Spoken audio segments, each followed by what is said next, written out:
What happens when power meets assumption and gets it completely wrong? A confident CEO calls the police on a quiet single dad she believes doesn't belong. But what she doesn't know is about to change everything. In a matter of moments, truth replaces judgment, and the man she tried to remove becomes the one she answers to. This is a story about respect, hidden power, and a lesson no one saw coming. Before we begin, don't forget to like, share, and subscribe for more powerful stories like this. Let's get started.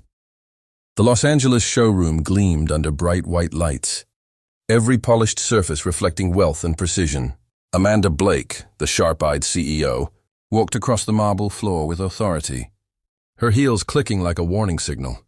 She was known for her instincts, quick judgments, faster decisions.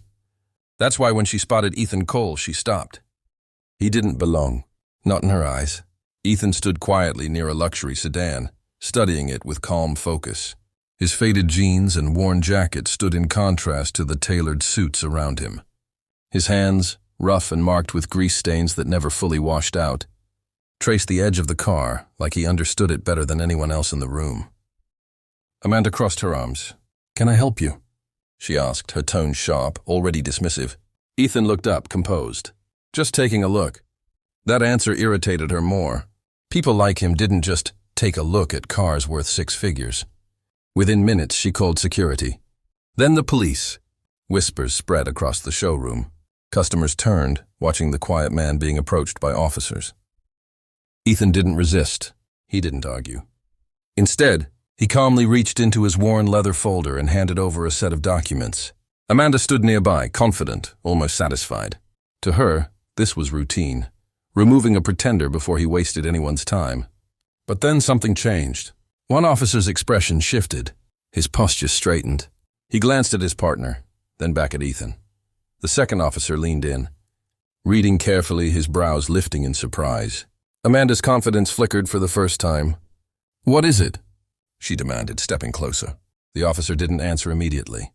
Instead, he looked at Ethan with a new level of respect. And suddenly, the man she had dismissed didn't seem so ordinary anymore. The tension in the showroom thickened as silence replaced the earlier whispers. Amanda Blake stood frozen, her confidence slowly unraveling. As both officers stepped back from Ethan Cole, the document in their hands no longer looked like something trivial. It carried weight. Authority. "Ma'am," one officer finally said, turning toward Amanda, his tone now measured. "This situation is a misunderstanding." Amanda frowned. "What do you mean, misunderstanding?" "He doesn't belong here." Ethan closed his folder calmly, his expression unchanged. "Actually," he said quietly, "I do."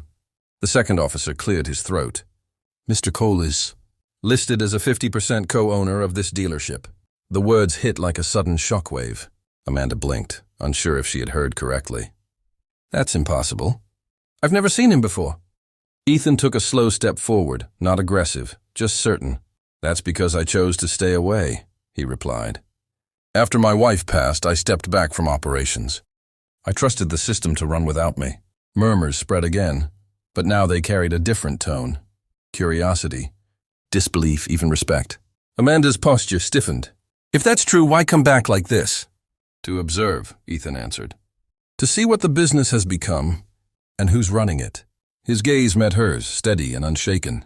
The officers handed back the documents and stepped aside completely.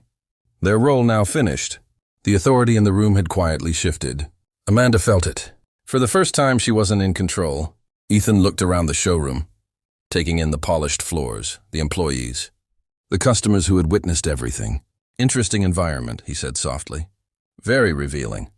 Amanda opened her mouth to respond, but no words came. Because in that moment she realized this wasn't just a mistake. It was a test, and she had just failed it.